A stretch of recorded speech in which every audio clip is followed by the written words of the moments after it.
Hello everyone, Pals Poison here, and welcome to The Waiting Room by Billy Krolik. This is a game, it's not really a game, it's an interactive fiction on itch.io that you can check out for yourself, and based on what it says on the game page for this particular interactive fiction, your choices matter. So I encourage you to play it for yourself and, make different choices than I do in this playthrough, so you can see all the game has to offer. Because I'm only going to go through one run. I don't want to do it all because then there's no incentive for you to go and check it out for yourself and support indie developers like Billy Krolik. Alright, let's check it out together. The buzz of cicadas fills the air as you stare at the faded sign. Shady Oaks Nursing Home. A long, flat building stretches out before you. The building is L-shaped, with the short end serving as the entrance in front of you, and the long body extending off to your left. You skim the line of windows that run the building's length, and notice something off about the back half of the building. All the lights are off, the windows dark and empty. Look closer at the back half. Look at the forest. Enter the building. Well, if I'm here, I'm probably going to go into the building, so I will do that. Cool air blasts you as you push open the glass door. White tile, tan walls, a typical nursing home. We're streaking! An old man runs towards you, butt naked. No, we're not, Frank. A tired woman in a white coat chases after him. Stop him! Step in front of Frank, jump out of the way, point and laugh. Well, I think I'm going to point and laugh. You point and laugh at Frank as he streaks by. He seems emboldened by the response and gives a little skip as he reaches the end of the hall and loops back around. Guess he's just doing laps. The nurse catches him on his return lap and walks him back. She glares at you as she passes. Really helpful. Don't tell me you're my new hire. Who are you? I'm Donna, Director of Nursing here at Shady Oaks. You know, your boss. Right, sorry. Frank wriggles in Donna's hands. She sighs. Sorry, it's been a long day. Donna turns to her left. You follow her gaze to the front desk. A male nurse sits with his feet up. He chews a toothpick and texts. I mean, do you have to say male nurse? It's just nurse. The term nurse isn't gender specific to female. I'm just saying. That always bothered me about Meet the Fockers. He's like, oh, Greg's a male nurse. He's just nurse. Just nurse. Anyway. Austin, get over here. Show our new CNA the ropes. Oh, that's her saying it. Sorry. Donna turns and escorts Frank down the hall while Austin jogs up. Austin holds his toothpick in place with his teeth and smiles. Ah, the newbie. Come on, I was just about to turn some beds. Austin spins and heads down the hall. You speed walk to keep up. You follow Austin past a large room on your right, full of patients and visitors. That's the functional hall. 3 p.m. is arts and crafts, so good time to turn some beds. Come on. You follow Austin further down the hall when suddenly the fluorescent lights cut out, leaving you in the dark. Help! Somebody help me! A voice screams from the hall. Oh, the lights flicker back on. Ugh, not again, Austin says to himself. Someone needs help. It's just Ethel. She does this every day for attention, Austin sighs. She doesn't need help. I was just with her. It sounded pretty serious. Trust me, she's fine. I tell you what. Let's start with Sue's room, right here. I'll pull the sheets, you go grab some fresh ones. They're in the closet at the end of the hall. End of the hall, got it. You leave the room and look to the end of the hall. 2 double glass doors seal your wing off from the other half of the building, the back half. Behind the doors, you see nothing but darkness. It seems to be abandoned and without power. Alright, just have to reach the end of the hall and find this closet. Easy. The lights flicker. Approach cautiously. Your footsteps echo on the white tile as you walk, one foot in front of the other, down the quiet hall. As you creep nearer to the dark double glass doors, you begin to hear something. It starts quiet, then grows.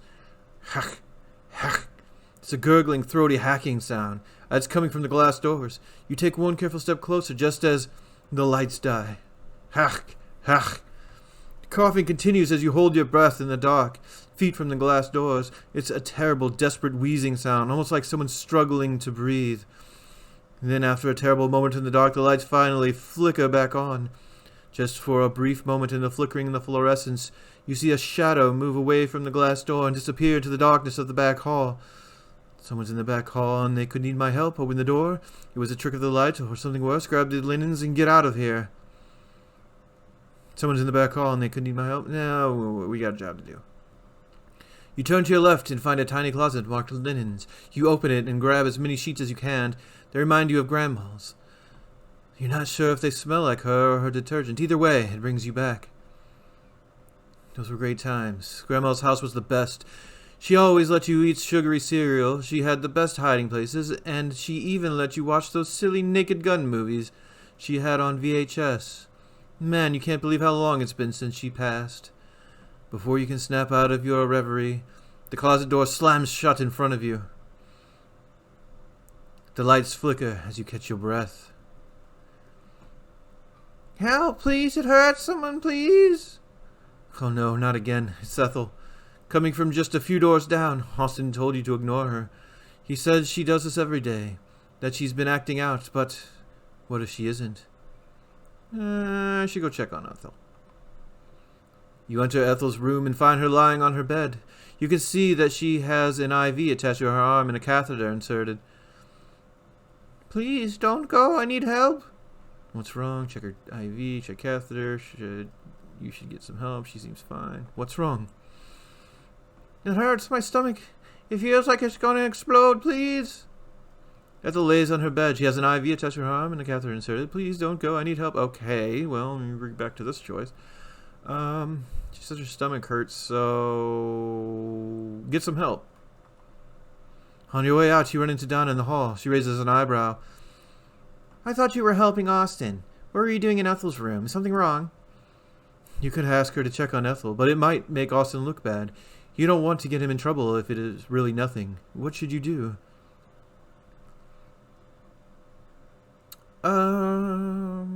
Yeah, let's just do this. You quickly excuse yourself and hurry back to Austin. Keep Austin weird. You return to Austin with the linens. Oh, you took you long enough. He taps a fresh toothpick out of a crumbled cigarette carton and pops it into his mouth. What? Trying to quit? He shrugs at the pack before tucking it back in his pocket. Helps. Anyway, let's see if you can fold hospital corners. You set the linens down on an empty chair, grab a sheet off the top pile, and start making the bed, careful to do that weird double tuck on the corners. Which, why would you call it a weird double tuck if you are the nurse? Make the bed in silence. I heard someone coughing in the back hall. I checked on Ethel. I told you not to bother, Austin frowned. Well, find a mysterious illness plaguing our Ethel. No, I guess not. Yeah, I used to think she needed help too. Don't worry, you'll learn. Sometimes they just want attention. Now, you want to finish this bed or what? I heard someone coughing in the back hall. Austin laughs. Impossible. They shut that wing down years ago. Nothing's back there but storage. Why'd they close it? Why don't they reopen it? Shut down. I saw someone. Let go. Finish making the bed. Why'd they close it? Austin chews his toothpick and thinks. After a moment, he says, it's a long story. I wouldn't worry about it. Electrical problems, mostly. But I saw someone in there. Austin gives a hearty guffaw. Oh boy, you're starting to sound like one of the residents. Why don't they reopen the wing? There just isn't enough demand. I'm sure if we got enough residents, there'd be a need. But so far, it just isn't worth renovating the wing to staff it. If it's just storage, why is it locked? We don't want the residents getting in there unsupervised, do we? Just let it go and finish making the bed. You tuck in the bottom of the sheet, then pull the sheet toward you, creating a little triangle fold, and tuck that on the side. You smooth the white fabric with your hand. The sheet is rough and cheap figures. You repeat the process on the other side, then stand back for examination. Nice work, Austin says with a smile. But we got plenty more beds to make. Let's go. Follow Austin. In room after room, Austin pulls sheets while you tuck corners. Time passes. While finishing the bed in the last room, Donna barges in, looking harried. Her hair is sweaty and matted to her forehead. You two, come with me. And just like that, Donna's out of the room and tramping down the hall. You glance at Austin, his cool demeanor gone. He waves for you to follow and scurries after Donna. You follow them to the staff room. The room is clean, white, with a simple round table for employees to eat at. Donna stands in the center of the room, her arms folded, staring at you.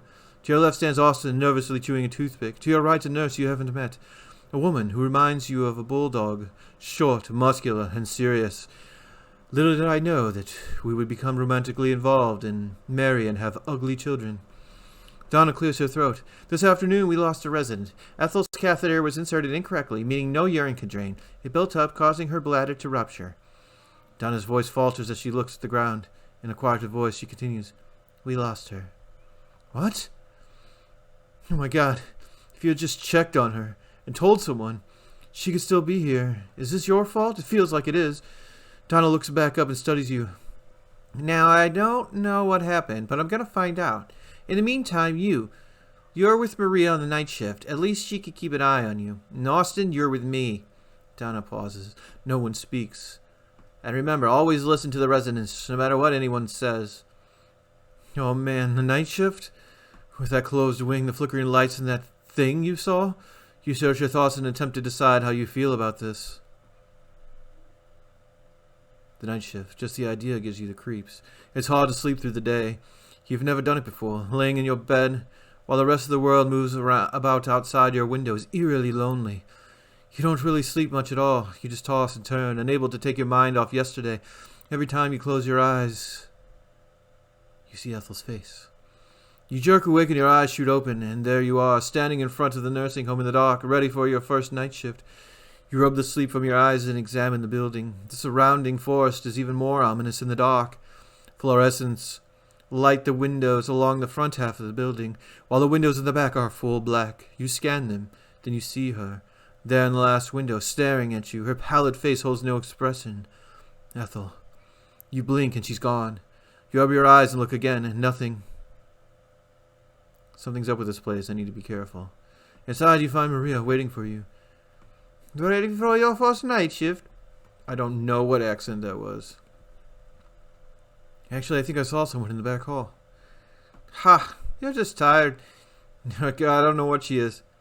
Now come on, we need to do our rounds while the residents are still up. You take the left rooms, I'll take the right, even give them their meds, refresh their water, see if they need anything good. Yes, yeah, it's kind of like a cross between Ukrainian and Irish. I'm not entirely sure. Hey, is this place haunted? Don't be ridiculous. Now here, take this. Maria pushes a cart to you. On top is a folder with information on the residents and little plastic cups of pre-separated pills with residents' names on them. Maria turns and pushes a card of her own down the hall. You open the folder. In the folder you find charts on your 4 patients detailing their routine and what service they need, as well as their room numbers. Where will you go first? Well, Ethel's room. No, let's just go to Frank's room. You check Frank's file and see he doesn't need anything tonight, just a check-in. You head to his room and find him flipping through an old photo album in his room. He brightens up as soon as he sees you. Ah, come in. I was just reminiscing. Here, look at this one. You take the album and look. It's an old sepia-toned photo of a young man in a Navy outfit smiling at a camera. Dashing, aren't I? World War II. The war. That must have been terrifying. Frank stares off for a minute, remembering something. Yeah, it sure was. He takes his album back and flips a few pages. You know, most nurses don't ask about our past. They don't know much about me or the others.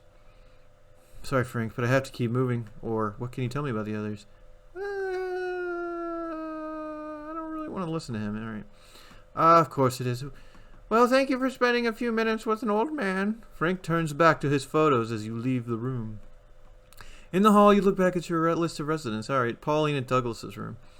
You check your file on Pauline and Douglas. Looks like Pauline needs donepezil. For Douglas, just some standard medication. Oh, it's just a standard medication. That's, yes, standard. I don't know what that means. You close the file and peek inside her room to find Douglas brushing Pauline's hair. Both are dressed for bed. You knock politely before entering. Douglas? Call me Doug.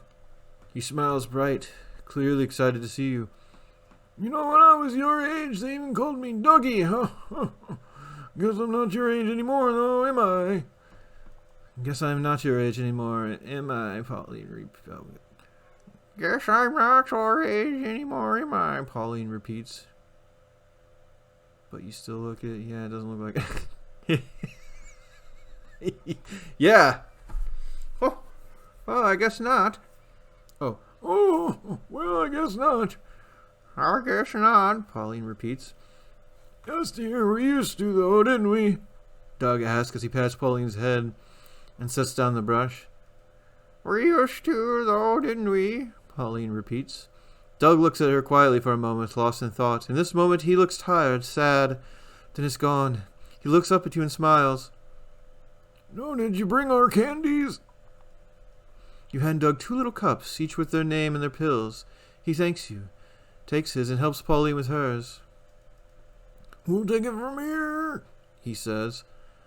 It's our bedtime after all. It's our bedtime after all, Pauline repeats. Yes, dear, come on, let me help you. Doug helps Pauline into bed as you turn and close the door. I don't want to go into Ethel's room, but I guess I'll have to. It's the only option. In the hall, you look back at your list of residents. Check Ethel's room. Ethel. You stop outside her empty room and look inside. The bed sits bare. Her family photos already removed, like they're washing her memory away. If only you had made a different choice, Ethel might still be here. You could have gotten to know her, even asked her about this place. See if she knew anything, but it's too late now. You turn away from the empty room and return to the hall. In the hall, you look back at your list of residents, and that's all of them. Maria bursts out of a room on your right with a bundle of sheets in her arms. Ay, Dios mío! What's wrong, you ask.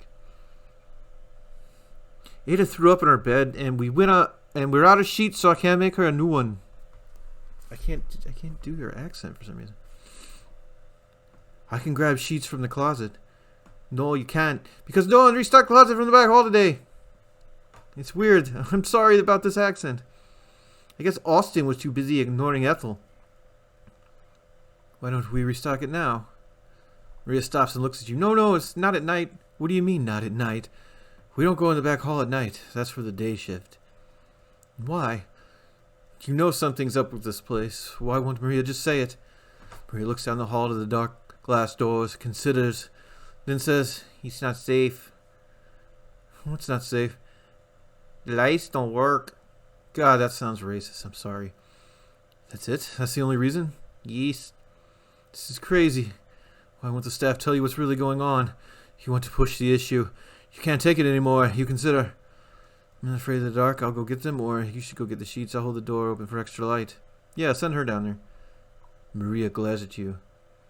Unless you're afraid of ghosts, you offer. Of course not. Dios mío, let's go. You and Maria walk to the dark glass doors to the back half. She withdraws a silver key, looks at you, then unlocks the doors. She pockets the key before taking a breath and pushing open the glass doors.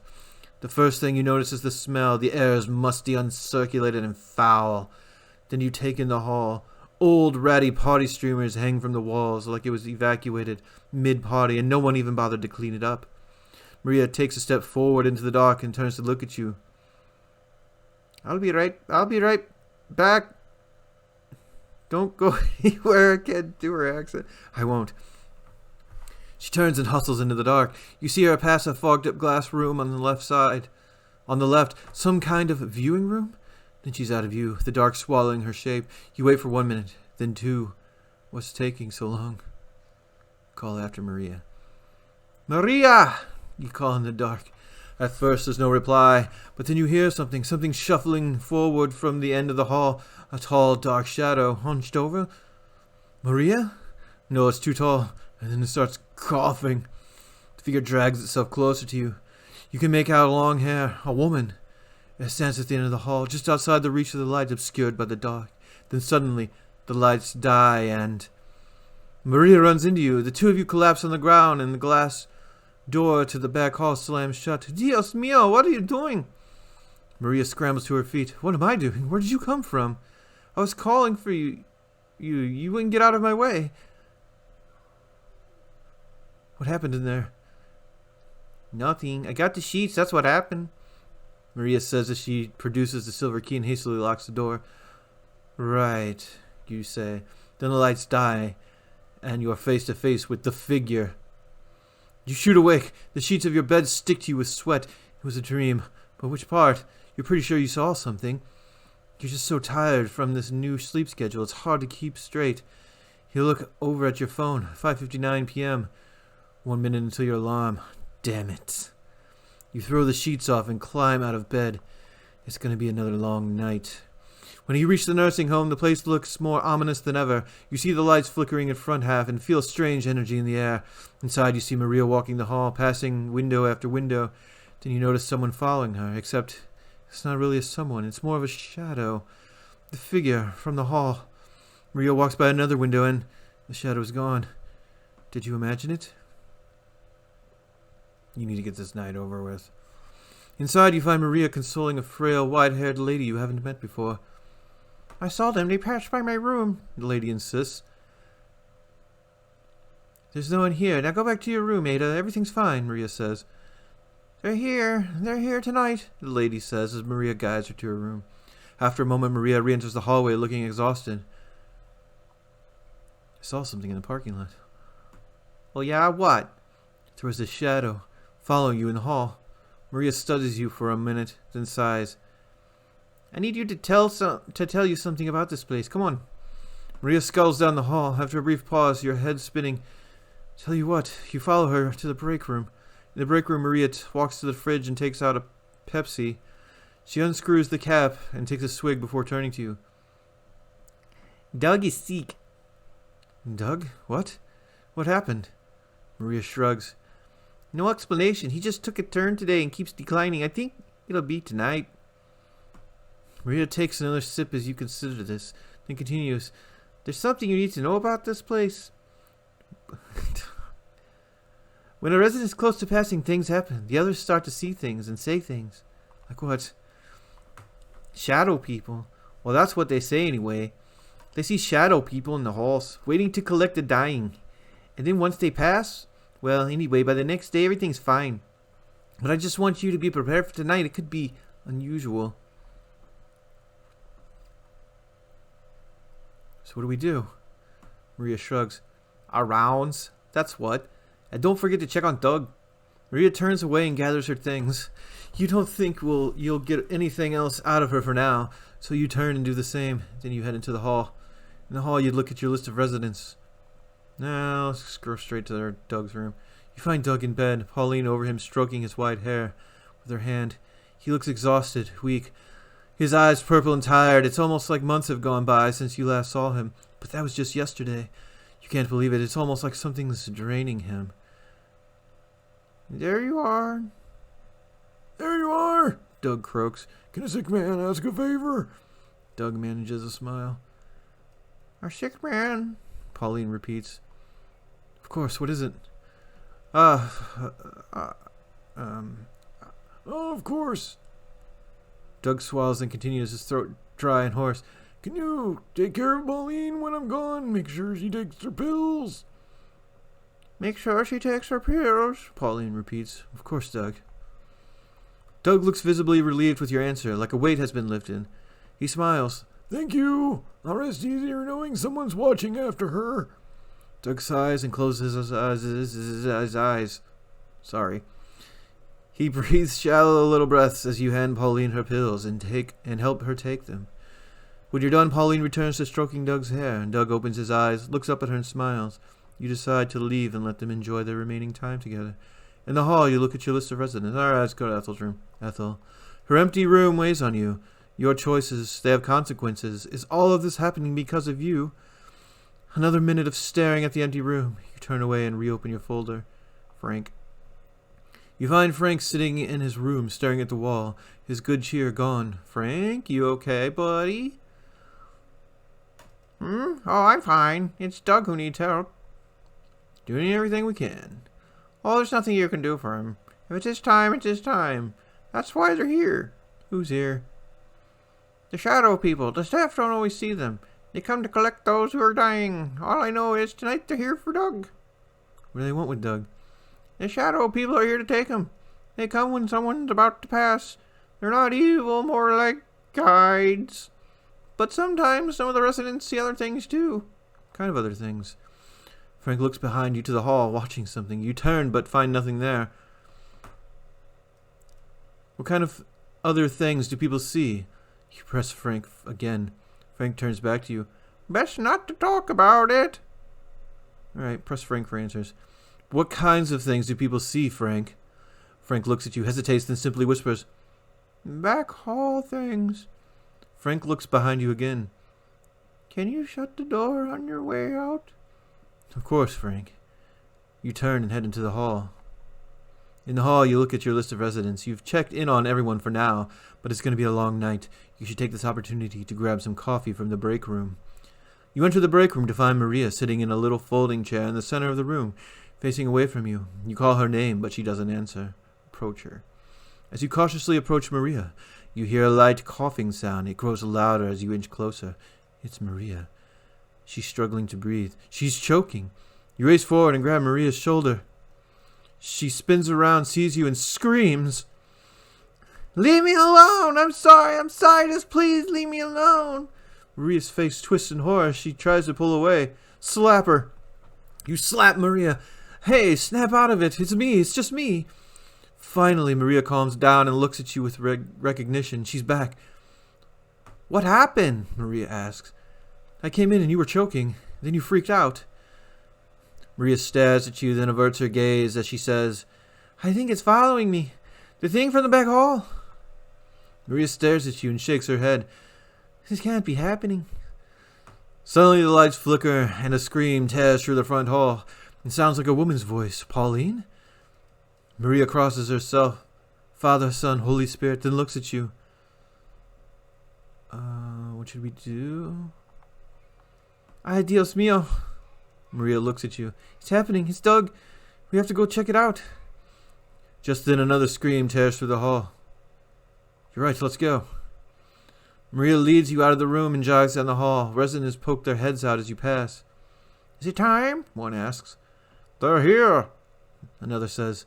Just as you reach Doug and Pauline's door, a scream comes from the room. Maria rushes through the door and you follow her in. In the room you find Pauline backed into the far corner, her eyes darting around the room, crazed. Doug lays still on the bed. Pauline, what's wrong? They beat me until I was dead, Pauline says, her eyes still darting crazed around the room. What? Who did? I died in a fire. I tried to take the elevator, but I got trapped, Pauline says. Check Doug's pulse. You move forward and check Doug's pulse with 2 fingers, then turn to Maria. Still alive. I was drowned by my father. Pauline stares at you. What are you talking about? What are you talking about? What are you talking about? Pauline repeats. Maria eyes wide with a chill in her voice. She's not talking. She's repeating. Suddenly Pauline cocks her head like she's listening. Then she turns back to you. I choked to death, Pauline says. And I'm back. Pauline lifts a hand to Doug. And now it's his turn. Because of you. Oh. And now it's his turn. Because of you.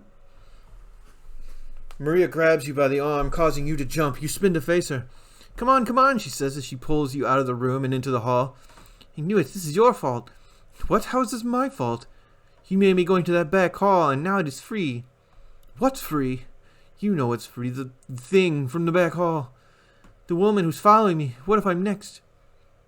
So what do we do? We need to find a way to stop it before it's too late. It's from the back hall. Maybe there's a way to make it go back. Like what? Maria stares at you, anxious, waiting for answers. You rack your brain. What should you do? This seems important. End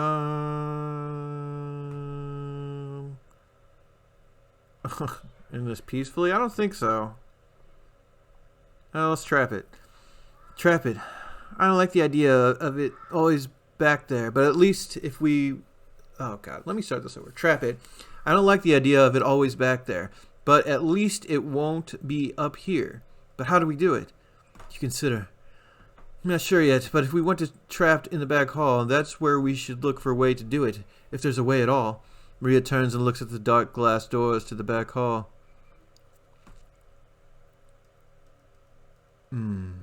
What said Maria? You should go into the back hall and find a way to lure it. Maria's eyes go wide. Puta madre, no! I'm not going back there again. It's your turn. Fine, I'll go. The lights flicker as you turn and face the dark glass doors. It's like they're daring you to step forward. You approach the glass doors and unlock them with Maria's key. You push a door open and prop it with your foot. The door hall extends before you. The dark hall extends before you, a malicious presence in the air. You turn back to Maria, standing behind you in the light of the front hall. Come here. You drag Maria forward and put her hand on the door, holding it open. Don't move. Maria nods quickly, then gives you a little nudge. Hurry up, she whispers. You turn back to the dark hall and step inside. The back hall stretches before you, long and dark, doors on either side. The walls are covered in torn party streamers. Ahead is the glass room on the left and the function hall on the right. You hear a coughing sound coming from the end of the hall. Let's go in the function hall. The function hall reeks of death and stale air.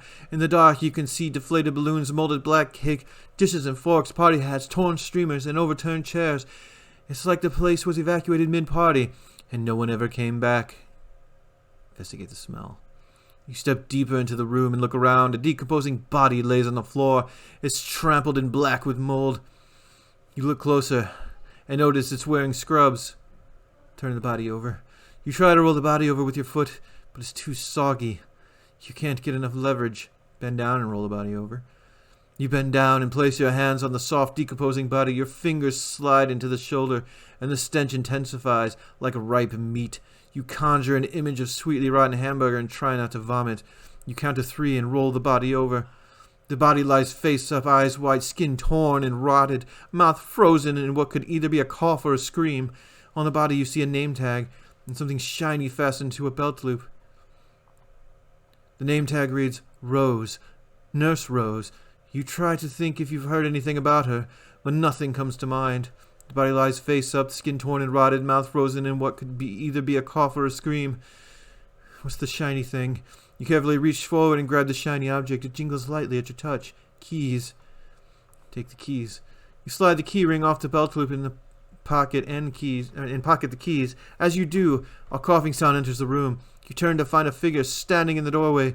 It watches you, then turns and walks down the hall into the dark. Enter the hall. The back hall stretches before you. Long and dark doors on either side. The walls are covered in torn party streamers. Okay, same thing as before. Glass room. A large room with glass walls like a viewing room. In the center of the room sits a chair with leather straps. Dust covers the chair. What do they used to do here? As you peer through the glass, you notice a handheld camera on the chair. Open the viewing room door. Turn back on the hall. Let's check the camera. A handheld camera? What's that doing here? You wonder if there's anything on it. You'd have to get in the room to find out. Well, then, let's open the door. You pull the door, but it's locked. There's a slot for a key on the handle. Use the keys. You unlock the door and enter the room. The glass observation room is empty except for the chair in the center of the room. The handheld camera sits on the chair. The camera's small side screen opens. The display reached 30% battery. But there's no media card inserted. If you had something to view, you could use the camera. Okay, end of the hall. At the end of the hall, you find a closed door on your right. Behind the closed door, you hear scratching, wheezing, and coughing. But open the door. You try the handle, but it's locked. Open it with the keys. You open the door and enter. The first thing you notice is the stench in the body decomposing on the bed. The second thing is the sound. It's dead quiet.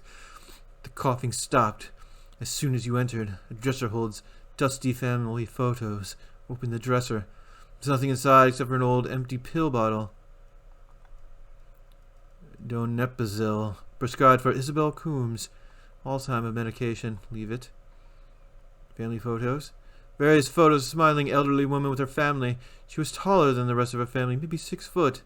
The back of one is marked Tom, Mark, and Izzy, summer '06. They all look so happy. The decomposing body lays on the bed. You move closer to examine the body. Its eyes are wide, staring at you. Its mouth is frozen in what could either be a perpetual cough or scream, or both. You notice the body's right hand grasping a teddy bear. As you reach to take the teddy bear, the body coughs and spasms. You jerk your hand back and freeze, waiting for the thing to come to life. But nothing happens. You steel yourself and grab the bear. You pull, but rigor mortis has set a steel grip upon the bear. pry the fingers open. You carefully pry open the wet, dead fingers and pull the bear. It springs free. You notice an odd weight to it and something solid inside. You examine the bear to find a little pinhole on the front. A lens? Is this a nanny cam? You turn the bear over in your hands and find a hidden zipper in its side. You carefully unzip it and reach inside.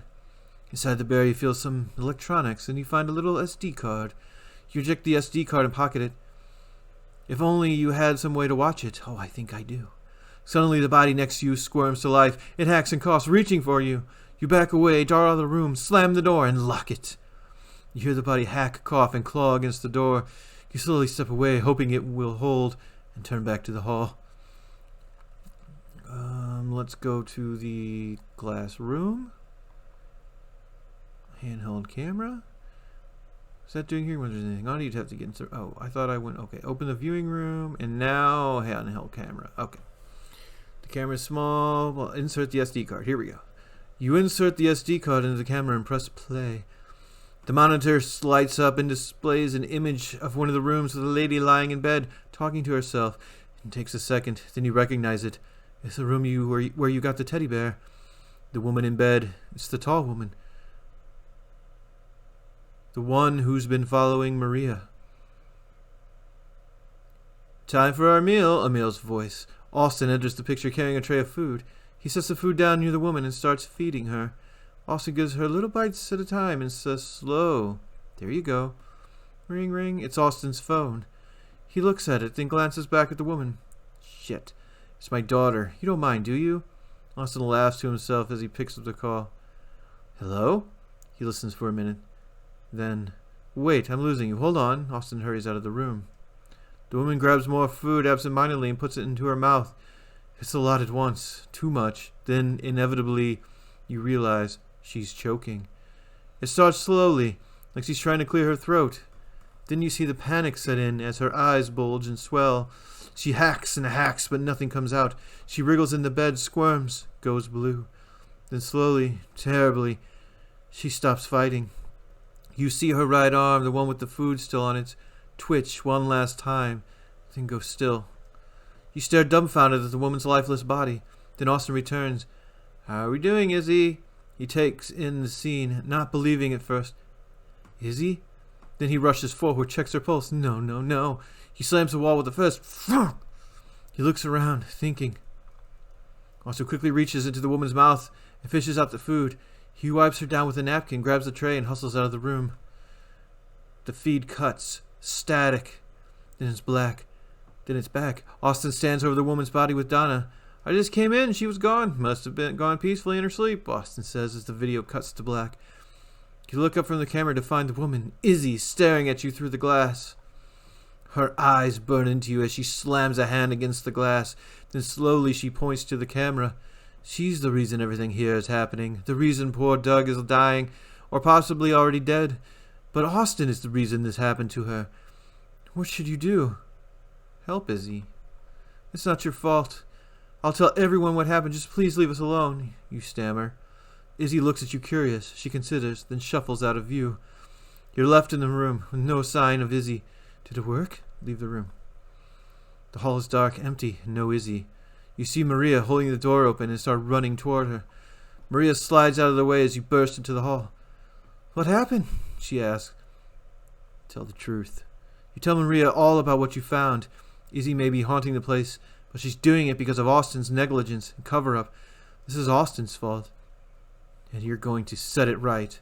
The two of you call Donna and expose Austin. The next day, Donna calls Izzy's relatives and explains the truth. It's not easy being cheesy, but it's the right thing to do.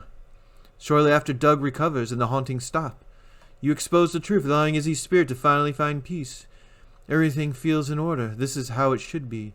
Even though you feel certain you've done everything right, you can't help but wonder what might have changed if you had done things differently. Thank you for playing The Waiting Room, created by Billy Krolik, tested by Brian Barnes, Stephanie A.B., Adam Sharp, and Kyle Bowl. Cover art by Adam Sharp. So, okay, that was fine and everything. Needed more death. I know that sounds terrible, but it did. Also, Something that I've seen in other games like this that would definitely help this one is if you if you got Adam Sharp there to make different scenes for each of the new screens that appear. So background screens. As it is now, it's black background and white and blue text. It would definitely be a boon to this game if you added that in. Just some background images. I mean, the cover art that Adam Sharp did there is really good. I'd like to see more of it throughout the entirety of the game. I think that would be really cool. It adds an eeriness to it, and also just a little, little light soundtrack. There's stuff that you can find, to use for free, basically, as long as you credit it. If that's an issue. So there's some things that you can do to vastly improve this experience. The chief among them being death, background art on all the pages, and some type of ambient soundtrack or music or sound, something. That's my 2 cents. Take it and do with it what you want. Anyway, I think that's going to do it for the waiting room. If you enjoyed my adaptation or my narration of this, I want to apologize for the accent of Maria. I don't know what the hell I was trying to do, but it really didn't work too well. Otherwise, I thought I did okay with some of the voices. But yeah, maybe you hated it. I don't know. But even if you hated it, please go ahead and like it anyway. That would be nice. It would be ironic if you did that. It's like, I hated it so much, I'm gonna like it. Do it. Do that. Also hate it so much that you like and subscribe. And if you haven't done so already, I would greatly appreciate it if you did subscribe. And I thank you. Anyway, that's going to do it for this video, and I'll see you in the next one. Cough, cough, wheeze.